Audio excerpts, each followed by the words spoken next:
Paz do Senhor, meus irmãos, a paz do Senhor, ADTAG. Abra comigo a sua Bíblia no livro de Joel, capítulo 2. Enquanto você procura, quero agradecer ao Senhor e aos nossos pastores presidentes, pastor Gilson Campos, pastora Dorcas, pela oportunidade de estar nesse púlpito tão disputado. Em todo o Brasil a gente vê falando aqui deste lugar, e Deus tem misericórdia de uma pessoa tão pequena como eu para estar aqui servindo aos irmãos. Quero agradecer a minha amada esposa pela intercessão, Ana Gabriela, a toda a juventude, a ADTAG, e a todos os irmãos que estão com fome e com sede da palavra do Senhor aqui essa noite, amém? Vamos ler a palavra do Senhor a partir do verso 12. Joel, capítulo 2, verso 12. Ainda assim, agora mesmo diz o Senhor, convertei-vos a mim de todo o vosso coração, e isso com jejuns e com choro e com pranto, e rasgai o vosso coração e não as vossas vestes, e convertei-vos ao Senhor vosso Deus, porque Ele é misericordioso e compassivo e tardio em irar-se, e grande em beneficência, e se arrependa do mal. Quem sabe se voltará e se arrependerá, e deixará após si uma bênção em oferta de manjar e libação para o Senhor vosso Deus. 15. Tocai a buzina em Sião, santificai um jejum, proclamai um dia de proibição. E os irmãos dizem: podei-vos assentar em nome de Jesus. Amém? O texto de Joel capítulo 2, eu tenho certeza que é de muito conhecimento de todos os irmãos. Afinal, é nesse texto que se encontra uma das pregações mais faladas nos últimos anos e também no presente, que é a respeito do avivamento, do dia em que o Senhor derrama o Espírito sobre toda a carne, sobre toda a terra. O avivamento é, sem dúvida, uma das pautas principais da igreja desde os tempos proféticos, desde o tempo de Joel. Nós vemos aqui constantemente nos nossos cultos, seja aqui nos cultos semanais, ou nos grudes, ou nos bem casados, ou nos nossos encontros de evangelismo, sempre o avivamento sendo uma pauta, uma busca, um desejo da igreja do Senhor, porque afinal é uma promessa do Senhor para o seu povo. O avivamento é um ato de busca incansável pela igreja por mais do Senhor. Em Joel capítulo 2, lá no final do texto, é onde se trata sobre esse assunto. Mas não é sobre isso que nós iremos falar hoje. Porque antes do avivamento existem etapas. Eu queria que você falasse isso para o irmão aí do seu lado. Diga assim: antes do avivamento existem etapas. Agora para o irmão do outro lado, diga assim: antes do avivamento existem etapas. Primeiro, porque avivar é o ato de vivificar ainda mais a vida daquele que já a tem. O avivamento é um potencializador da vida daquele que já tem vida. Logo, só pode receber o avivamento quem está vivo. Não se pode receber um avivamento da parte de Deus quem está morto. O avivamento não vem para qualquer tipo de pessoa. O avivamento vem para os vivos. Antes que o avivamento chegue, é importante nós estarmos vivos. Aqui no livro de Joel, a Bíblia nos fala no primeiro capítulo sobre como estava a situação do povo de Deus.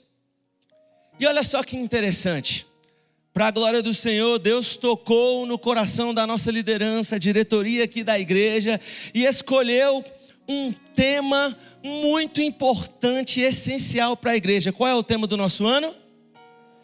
Vamos lá, digam em uníssono bem bonito, qual é o tema do nosso ano?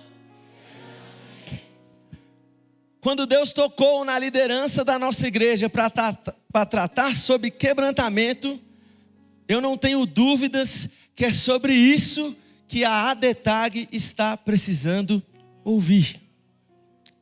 E no livro de Joel, no começo do seu livro, ele começa a falar sobre a calamidade que a igreja está vivendo, e tem algo que me chama muita atenção, que ao ler o capítulo 1, em meu coração surgiu a seguinte pergunta: o que nos acontece quando o nosso culto é perdido? O que acontece com o nosso coração? Qual é a sensação que nós temos? Qual é a emoção que nós temos? Qual é a demonstração que nós temos a partir do momento em que o nosso culto é levado, o nosso culto é tomado? E o que eu estou querendo dizer? Qual é a sensação que os irmãos têm quando chega na casa do Senhor, está ouvindo os louvores sendo entoados aqui desde o começo do culto, a partir dos hinos da harpa, e em todo momento a adoração do Senhor sendo de forma sublime, mas algumas pessoas em nosso meio não estavam cultuando. Desde o começo estamos aqui prestando tributo, como foi dito no louvor aqui cantado agora pelo MMA. Estamos prestando tributo àquele quem é digno, mas ainda há pessoas em nosso meio que não perceberam, mas tiveram o seu culto roubado.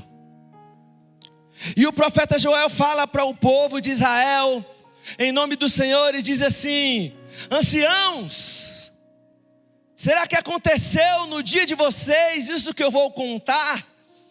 Se aconteceu, relembre isso aos jovens, relembre isso ao todo o povo.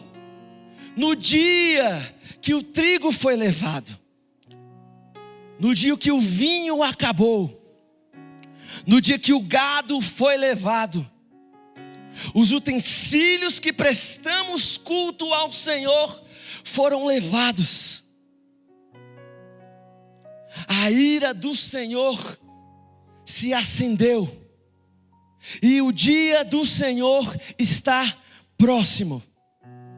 Só que o que eu percebo é que, apesar do profeta Joel falar sobre o roubo do culto, sobre o roubo dos utensílios para o culto, o que nós vemos no início do capítulo 2 é uma falta de percepção do povo de Deus de que o culto foi roubado. Eles continuam prestando culto, Lucas, mas agora o que importa é apenas a liturgia, é apenas a aparência, é apenas a estética. O culto foi levado, o coração está longe do Senhor, mas a estética continua abundante. Se tem algo que Deus odeia, é um culto meramente estético.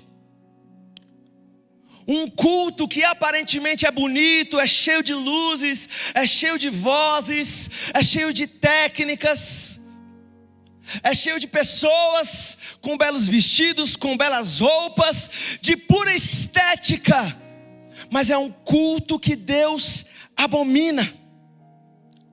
Aquele culto que Isaías fala lá no capítulo 29 do seu livro, aquele culto que é prestado por pessoas que honram ao Senhor apenas com os seus lábios. A estética está perfeita, mas Deus está olhando para esse povo e está falando assim: o seu coração está longe de mim. A sua fala está muito bonita. A estética está perfeita. As luzes estão agradáveis. O ar-condicionado está pleno. Duvido que alguém aqui esteja desconfortável. Mas ainda há aqueles que em pleno culto ao Senhor só estão o honrando com os seus lábios.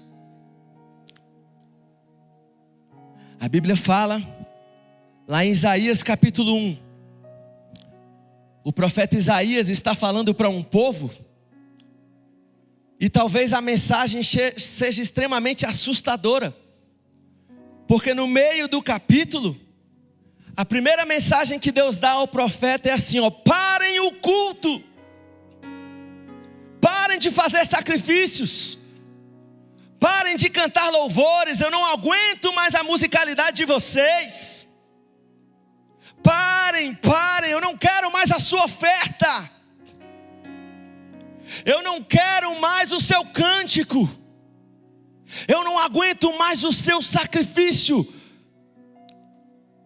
Nós sabemos muito bem aqui e usamos muito bem as frases de às vezes falando assim: eu não importo com o que você vai achar do culto, porque o culto é para o Senhor, e de fato o culto é para o Senhor, só Ele é capaz de rejeitar um culto. A estética está ótima, pastor Éder, tudo está perfeito, mas o dono do culto está com nojo. O dono do culto está perplexo com quanto seu adorador está distante dele. Ontem no Grude nós estávamos falando sobre a diferença que é um evento de um encontro, meu pastor Daniel. E como nós temos tratado as solenidades espirituais de estarmos juntos aqui para cultuar o nome do Senhor, como um evento ou como um encontro?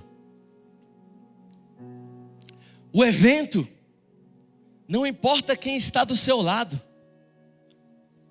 só importa o entretenimento que você irá receber. Você está num jogo de futebol e abraça todo mundo do seu lado e está pulando lá, gol, gol. A alegria está imensa. Mas não tem, meu pastor, interesse nenhum além do meu próprio entretenimento. E sabe o que acontece quando o evento acaba? Toda emoção vai junto com ele. Quando nós prestamos culto ao Senhor apenas de lábios, só com a nossa estética, Kelvin, nós estamos tratando o culto ao Senhor como um evento qualquer. É por isso que saímos dessa reunião solene aqui, muitos de nós não conseguimos, Maressa, orar ao Senhor fora da casa do Senhor. É por isso que muitos de nós não conseguem ler as Escrituras fora desse ambiente. É por isso que muitos de nós não têm uma vida de oração com o Senhor, porque o que importa é o evento, é o entretenimento. Mas nós não estamos aqui para um evento, nós estamos aqui para um encontro. E o encontro mais importante é o relacionamento. No encontro não importa só a estética. O que você quer é conversar com alguém, é fortalecer os seus laços com essa pessoa. É por isso que um culto ao Senhor não é um momento qualquer. É por isso que o culto ao Senhor não começa com a estética, não começa quando você chega aqui. Alegrei-me quando me disseram. O culto ao Senhor começa quando o meu coração está disposto a encontrar o Salvador da minha vida. O culto começa aqui dentro. E aí Deus fala: parem os seus louvores, para. Eu não aguento mais. E lá em Isaías ele continua falando assim: quer saber? Para de cantar, para de festejar, para de sacrificar, vai se santificar. Vai buscar a minha face. Lá no início do Gênesis nós temos a história de dois irmãos, Caim e Abel. A gente olha para o altar de Caim, que era lavrador, e vê um altar cheio de cores. Vê um altar esteticamente belo. Eu conjecturo isso porque ele era lavrador, cheio de frutas e verduras, aquela coisa bem estética, cheio de suor, cheio de trabalho, cheio de serviço, um servo do Senhor aplicado, cheio de mão na massa. E aí, como diz o pastor Luiz Hermínio, o altar de Caim estava cheio de serviço, mas não tinha uma gota de alma. E o altar de Abel estava cheio de sangue, mas ele colocou sobre o altar o seu culto que começou aqui. O meu Deus merece o meu melhor. A gente clama por avivamento, estamos na expectativa dele, Braga. Quem aqui não tem interesse em ser avivado? Quem aqui não tem interesse em ser cheio do poder de Deus, em ser renovado? Mas ouçam uma coisa: o avivamento não vem antes do quebrantamento. O engraçado é que o nosso culto está estético, irmão Edson, e a gente não percebe. Quantos louvores foram proferidos aqui, a unção de Deus, a glória de Deus invadindo este lugar, e mesmo assim, como diz o profeta Joel, aonde estão as lágrimas? Ontem eu estava conversando com um jovem no grude, o Gabriel, ele estava falando assim para mim: Rafael, eu sou muito fácil de chorar, quando está tendo louvor eu sou muito fácil de chorar, quando está tendo a palavra eu sou muito fácil de chorar, e às vezes eu fico me controlando e falo para as pessoas assim: cara, não se irrita comigo não, porque eu sou muito fácil de chorar. Eu falei: Gabriel, não para, não para, não para. O choro é a adoração da alma. O choro é a adoração da alma. O choro é a adoração da alma. Deus está cansado de estética sem alma. Eu não estou falando contra a estética, meus irmãos. Nós devemos fornecer ao Senhor o nosso melhor. Nós devemos fornecer ao Senhor tudo que podemos produzir de excelência. Se a casa do Senhor precisa do melhor banco, nós devemos colocar o melhor banco na casa do Senhor. Se é o melhor telão, se é a melhor roupa para exaltar ao Senhor, nós precisamos fazer isso como uma demonstração de que Ele merece o nosso melhor. Mas se o culto não começar no seu coração, de nada vale a sua adoração, de nada vale o seu louvor, de nada vale o seu tempo aqui. Até quando, os irmãos, meus amados irmãos, vocês querem continuar adorando ao Senhor só de lábios? Você está cansado de não ter vida com Deus no seu dia a dia? Isso revela o culto que você presta aqui. Você não consegue orar, não consegue buscar? Isso revela qual é o propósito que você trouxe aqui. A igreja brasileira está cercada, pastor Daniel, de inimigos. Nós sabemos muito bem o que eles querem fazer contra o povo de Deus. Parece que já podemos ouvir os tambores, as trombetas da guerra estão nos cercando. Os inimigos estão dispostos a nos derrotar, Lucas. Os inimigos estão dispostos a ver a nossa queda. Só quem pode nos livrar é o Senhor. Só quem pode nos livrar é o Senhor. Mas Ele se importa tanto contigo, que Ele simplesmente poderia ignorar o fato de você não estar nem aí para Ele. Afinal, Deus precisa de nós? Deus precisa de mim? Precisa de você? Se você não está adorando, é problema para quem? Para você, para mim, para nós. Se você não está tendo intimidade com Ele, quem está sendo o mais prejudicado nessa história? Ele é Deus, Ele é soberano, não há outro como Ele. Mas mesmo assim, por amor a você, por amor a mim, por amor a nós, Ele faz questão de falar: para com esse culto. Para com esse culto, você não está crescendo. Para com esse culto, eu não estou ouvindo.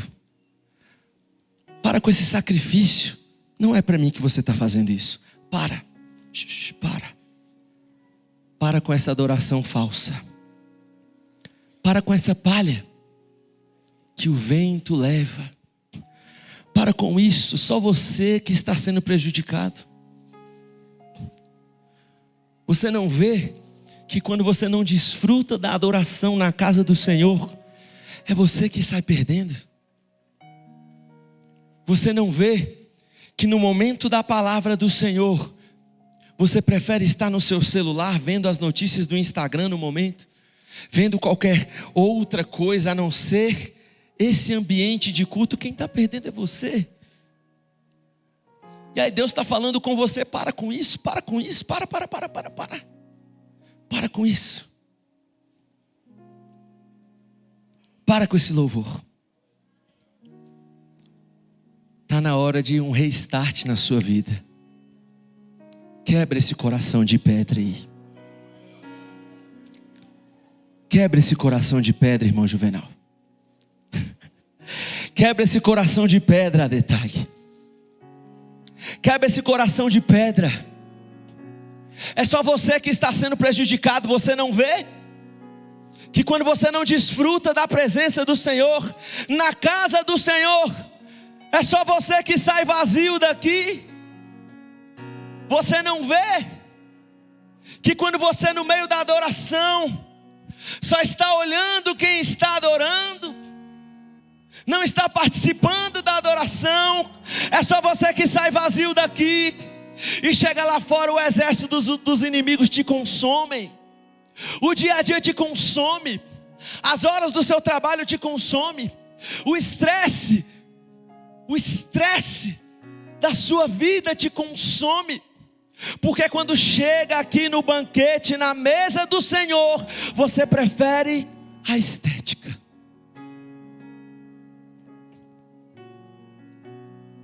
E o profeta Joel fala: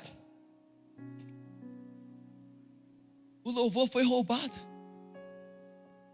os utensílios foram roubados, foram levados. Velhos, fala isso para os jovens. O que aconteceu no seu tempo quando você perdeu a adoração?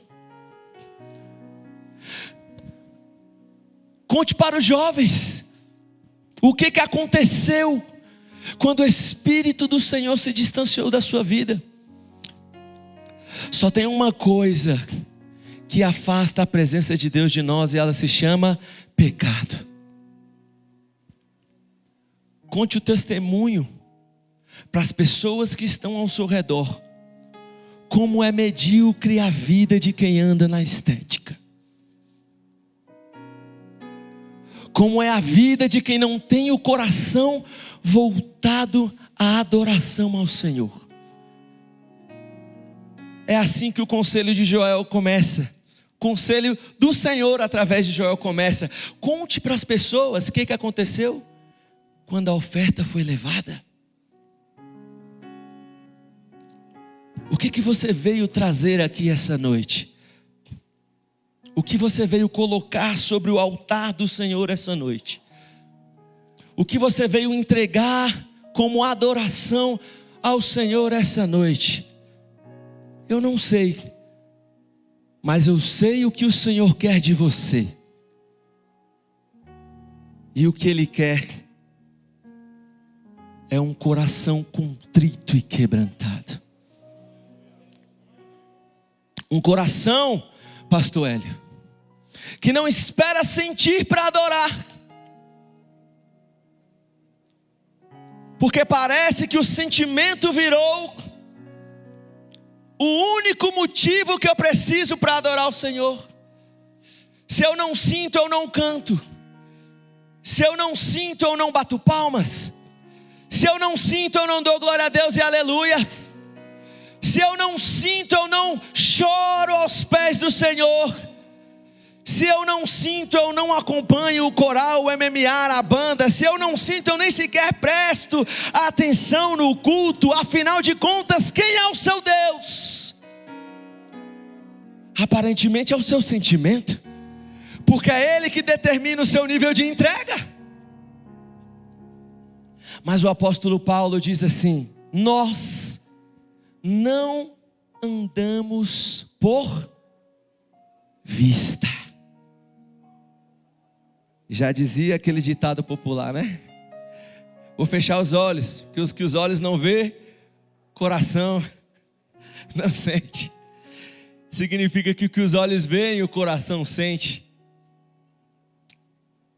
Tem um pastor abençoado, pastor Antônio Strilo, ele fala assim: naquele grande dia, no dia que o Senhor vier buscar a sua noiva, só vai existir 2 tipos de públicos. Primeiro vai ser os observadores, e o segundo vai ser os adoradores.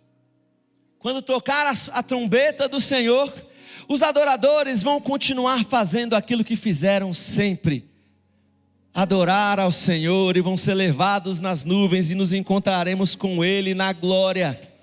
E os observadores vão continuar fazendo aquilo que continuaram fazendo a vida toda, observando,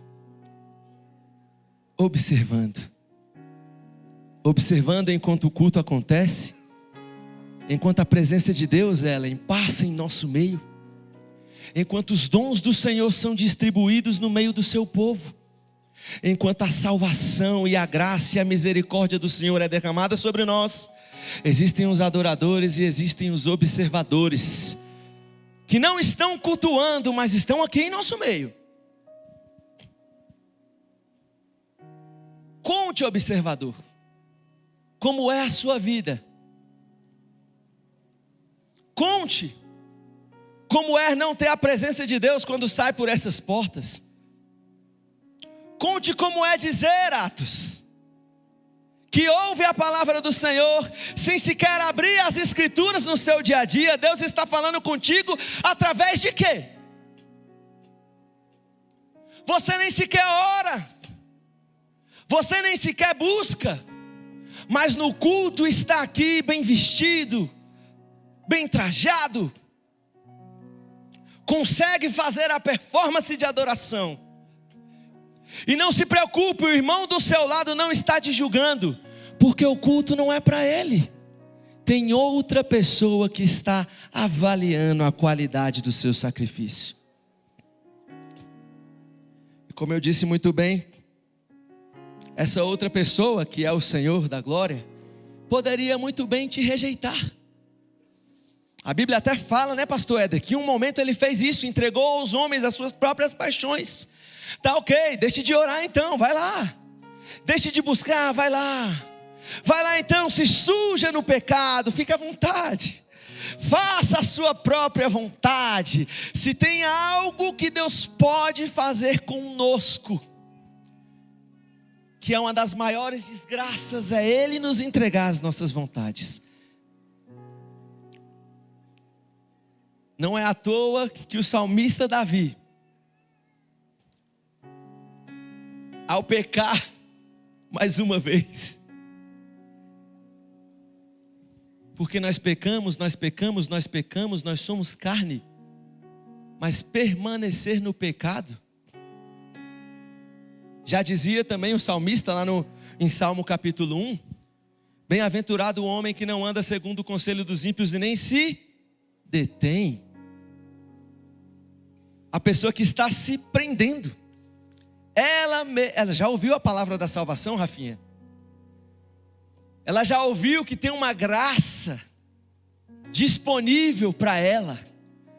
Ela já ouviu que existe um homem capaz de transformar a vida dela de um momento para o outro, num piscar de olhos. Ela já viu que existe alguém capaz de transformar um coração de pedra em um coração de carne, mas ela se detém. E aí o salmista Davi se joga aos pés do Senhor.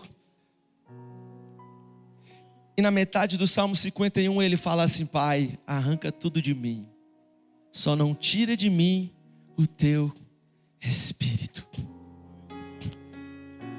Qual é o sentimento que você tem quando o seu culto é roubado? Qual é o desespero que você tem quando você perde a alegria da salvação? Qual é o desespero que você tem? O que será que Davi tinha quando ele falou isso? O que será que Moisés, que viu o Senhor de costas, sentiu quando ele falou: Senhor, eu não saio daqui sem a tua presença. Eu não quero um anjo, Senhor, eu quero a tua presença. Eu só quero a tua presença. O que será que aquela mulher com um vaso de alabastro sentia? Apesar da vida pecadora que ela levava, quando ela encontrou o Redentor, ela jogou aos pés dele tudo que ela tinha. E aí tinha um observador que falou lá: olha só, por que ela está fazendo isso? Mas o dono do culto não rejeitou. O dono do culto olhou para aquele momento e disse assim: a quem muito foi perdoado, muito ama. Você já parou para pensar o tamanho do perdão que você recebeu? Como você se sente quando o seu culto é roubado? E é por isso que ao chegar no capítulo 2, depois de falar da tragédia que estava acontecendo,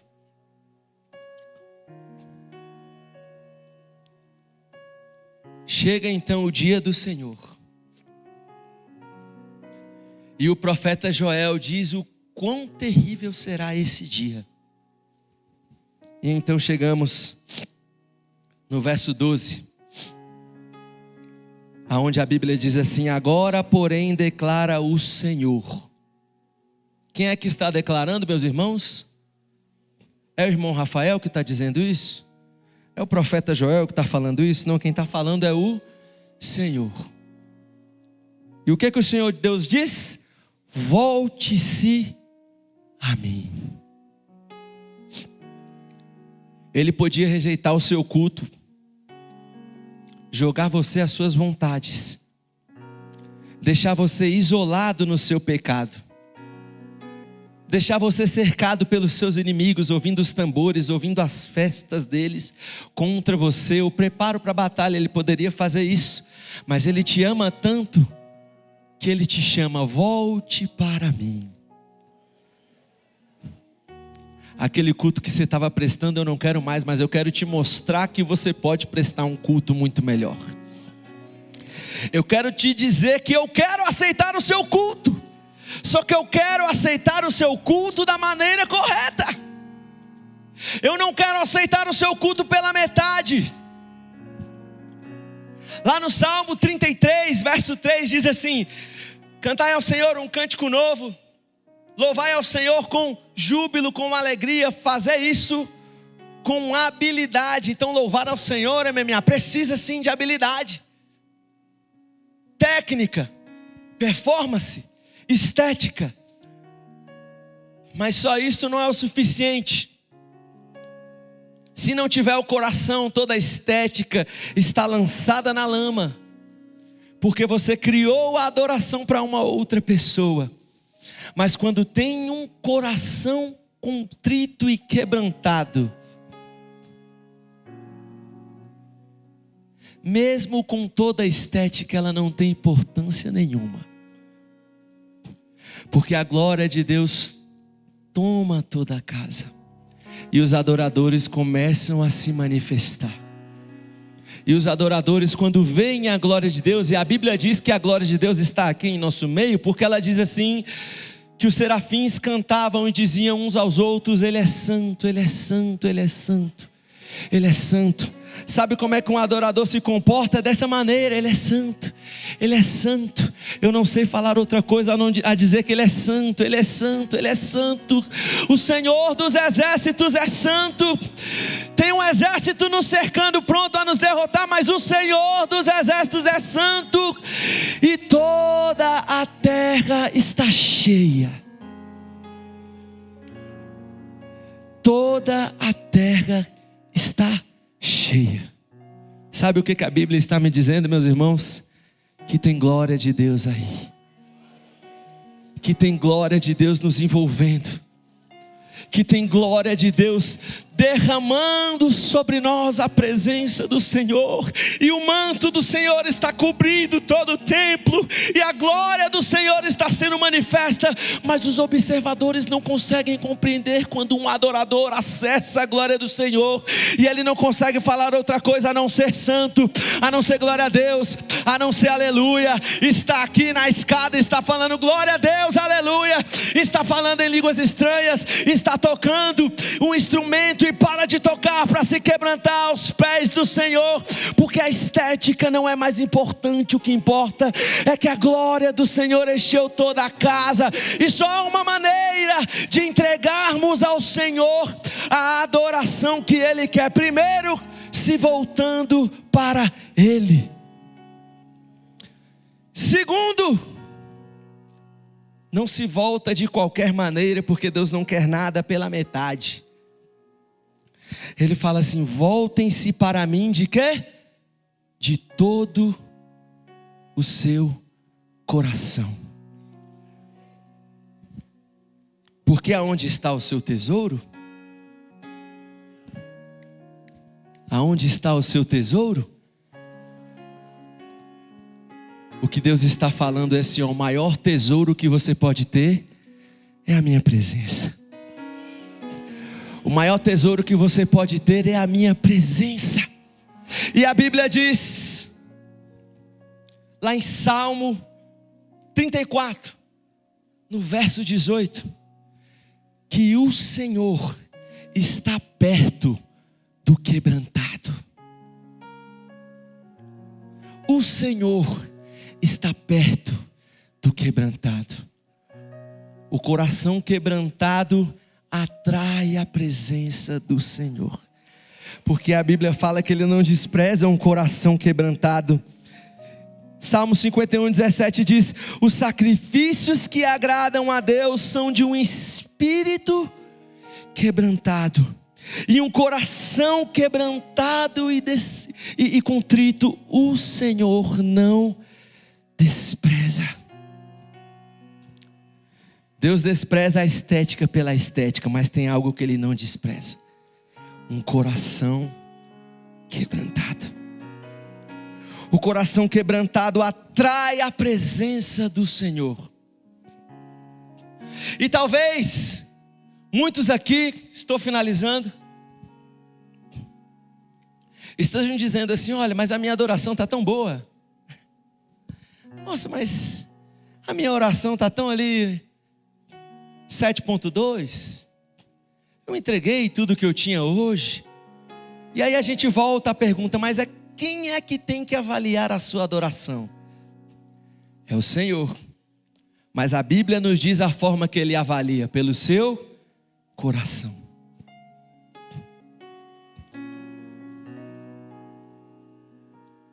Tudo que Deus quer é uma adoração sincera. Se não houver nenhuma palavra neste culto aqui, e houver adoradores pranteando ao Senhor, é tudo que Ele precisa. Mas se houver muito barulho aqui, feito por corações quebrantados, é tudo que Ele ama. Se houver muita estética, mas muito quebrantamento, como o Senhor rejeita um coração quebrantado e contrito, que está fazendo de acordo com a sua vontade. Pai, eu estou entregando a adoração que o Senhor quer. Meu coração está aqui dilacerado, Senhor. Quando a gente se põe no lugar do quebrantado, nós estamos dizendo ao Senhor uma mensagem, e a mensagem é: Senhor, eu não tenho nada além de Ti. A única coisa que eu tenho é o Senhor. É por isso que existem muitas músicas de momento. Aquelas músicas que duram 2 meses e você não consegue mais ouvir, porque esteticamente está perfeito, mas está faltando uma coisa. Está faltando alguém sinceramente que diga assim: ao único que é digno de receber, não é a minha, é a Ele, a honra e a glória, a força e... Ele merece, porque Ele não é qualquer pessoa. Quem Ele é? Ao Rei.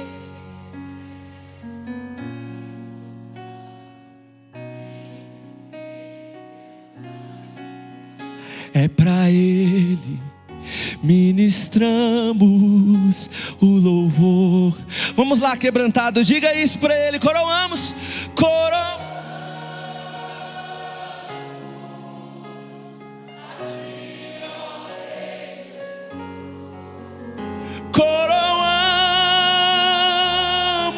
Coroamos a Ti, só o nome adoramos, adoramos o Teu nome, nos rendemos,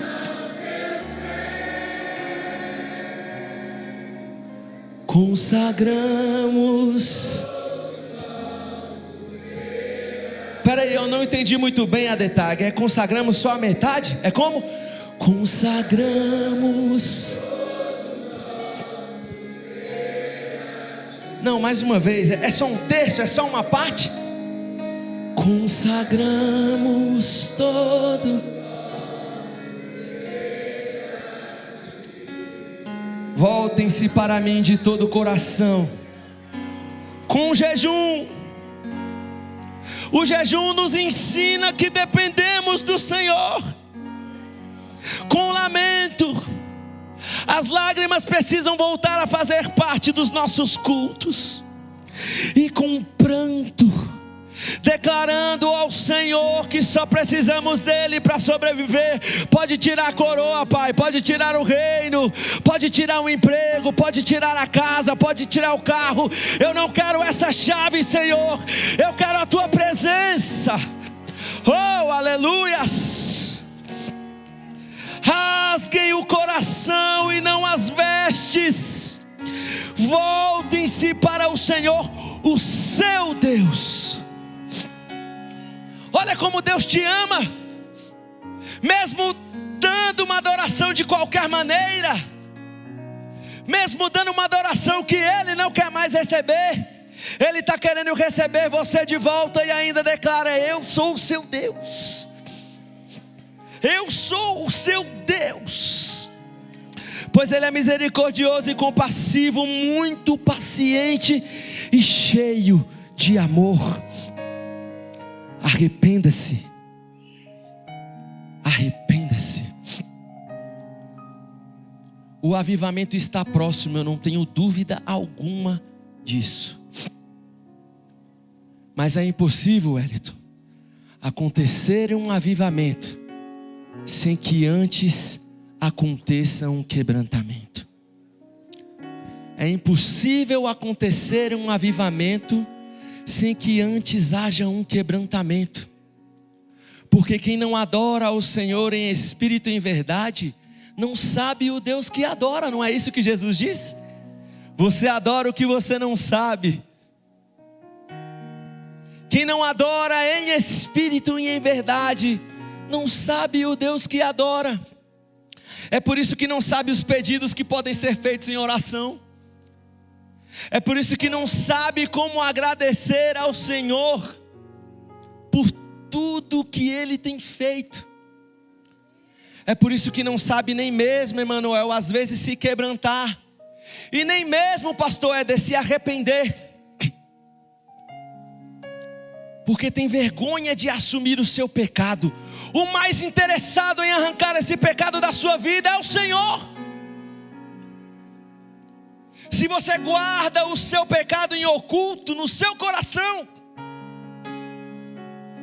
aonde está o seu tesouro? Mas se você se arrepende com pranto, com lágrimas, você está declarando: o meu tesouro é o Senhor. Verso 15: toque a trombeta em Sião, decretem um jejum santo, convoquem uma assembleia sagrada, reúne o povo, consagrem a assembleia. Aí olha só, é só os jovens que têm que participar desse quebrantamento? É só os irmãos? É só as irmãs? É só os senhores? É só os ministros? É só os pastores? É só a liderança? Não. Ajuntem os anciãos, reúnam as crianças, mesmo as que mamam de peito. O quebrantamento é algo tão urgente, tão necessário para a igreja do Senhor ser avivada, que ninguém pode ficar de fora, nem a criança que mama. Isso revela que o interesse do Senhor também está sobre ela, sobre o ancião, sobre o jovem, sobre a criança que mama. Aí olha só, até os recém-casados devem deixar os seus aposentos. Que solenidade tão importante é um casamento, é o momento da cerimônia. Mas Deus está falando: se o seu coração não tiver quebrantado para isso agora, e se quebrante. E os sacerdotes? Os sacerdotes que ministram perante o Senhor, chorem no templo e no altar, e orem assim. Sacerdote, os nossos pastores, especificamente naquele tempo, era aquele que levava as demandas do povo até a Deus. Hoje, para a glória do Senhor, nós somos sacerdócio real, o véu está rasgado. Então se inclua aqui também. Olha só o que você, sacerdote. Mas é claro que a liderança tem, responsabilidade maior nisso aí também. São um exemplo, meu pastor? Olha o que o sacerdote tem que fazer. Senhor, poupa o teu povo. Quando o nosso pastor presidente escolheu o tema de quebrantamento, em oração ele estava dizendo: Senhor, poupa o teu povo. Quando ele definiu que não apenas a sede, mas toda a ADETAG estaria com o propósito de se quebrantar, ele estava falando: Senhor, poupa o teu povo. Não faças da tua herança objeto de zombaria e chacota entre as nações, porque se haveria de dizer entre os povos: onde está o Deus deles? Onde está o Deus deles? Deus quer avivar a sua igreja, mas Ele só consegue fazer isso com aqueles que são verdadeiros, com aqueles que se colocam sobre o altar como sacrifício vivo, santo e agradável ao Senhor. É só quem se coloca como um sacrifício vivo que consegue experimentar a boa, a perfeita e agradável vontade do Senhor. É só quem se coloca no papel de quebrantado que consegue participar do avivamento que já está começando a ser derramado sobre a nossa nação. Eu creio que o Brasil será uma referência para as nações no último avivamento. E eu creio que a ADETAG será a referência para o Brasil desse avivamento. Mas antes que ele chegue, você precisa quebrar o seu coração, jogar a sua estética de lado, Ai, olha, estou rasgando as minhas vestes, estou agoniado, porque a presença de Deus está longe. É só estética. Coloca a sua boca no pó.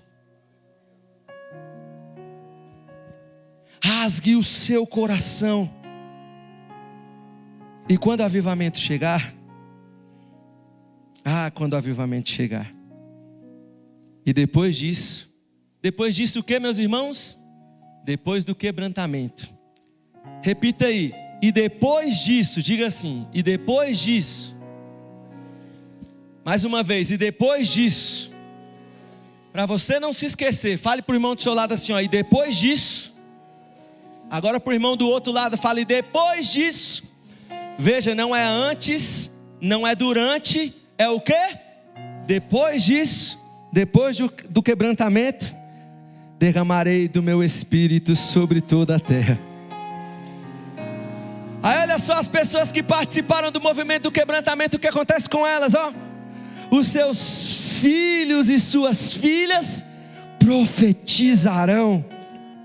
Os seus velhos não viverão só das glórias do passado, não viverão só esperando o fim dos seus dias. Os velhos tornarão a sonhar, e os jovens não vão viver apenas da imaturidade, do momento, das suas vontades. Deus quer levantar jovens quebrantados, cheios da presença de Deus, com visões, olhando o futuro, olhando o ambiente, sabendo o que Deus tem para nós. Até os servos e as servas derramarei do meu espírito naqueles dias. Mostrarei as maravilhas no céu e na terra, sangue, fogo e nuvem de fumaça. Mas isso aqui só está disponível para quem está disposto a se quebrantar. Se coloque de pé essa noite.